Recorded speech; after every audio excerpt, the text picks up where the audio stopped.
பீர்க்கங்காய் வாங்கினா 2 டிஷ் செய்யலாங்க. ஒண்ணு இந்த மாரி நெறைய வெங்காயம், தேங்காய் பூ போட்டு பொரியல் செய்யலாம். 2வது வந்து பீர்க்கங்காய் தோல் வச்சு சூப்பரா ஒரு துவையல் செய்யலாங்க. பீர்க்கங்காய் தோல் வந்து தூக்கி போட்டுறாதீங்க. ஏன்னா அதில தான் நெறைய ஃபைபர் இருக்கு. இப்ப வாங்க பீர்க்கங்காய் தோல் வச்சு எப்படி துவையல் செய்றேன்னு காட்டுறேன்.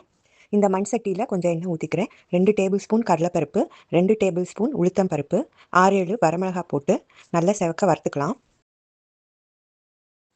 3 பல் பூண்டு, ஒரு சின்ன பீஸ் இஞ்சி சேர்த்துக்கிறேன். தேவையான அளவுக்கு புளி கொஞ்சம் சேர்த்துக்கலாம். தேங்காய் சின்ன சின்னதா கட் பண்ணி சேர்த்துக்கிறேன். பெருங்காயம் 1/2 டீஸ்பூன் சேர்த்துக்கலாம். இப்போ சீவி வச்சிருக்கிற பீர்க்கங்காய் தோல் எல்லாத்தையும் சேர்த்துக்கலாம். தேவையான அளவு உப்பு சேர்த்துக்கலாம். இப்போ நல்லா கலந்து விட்டுட்டு ஒரு 10 நிமிஷத்துக்கு நல்லா வறுத்தெடுக்கணும்.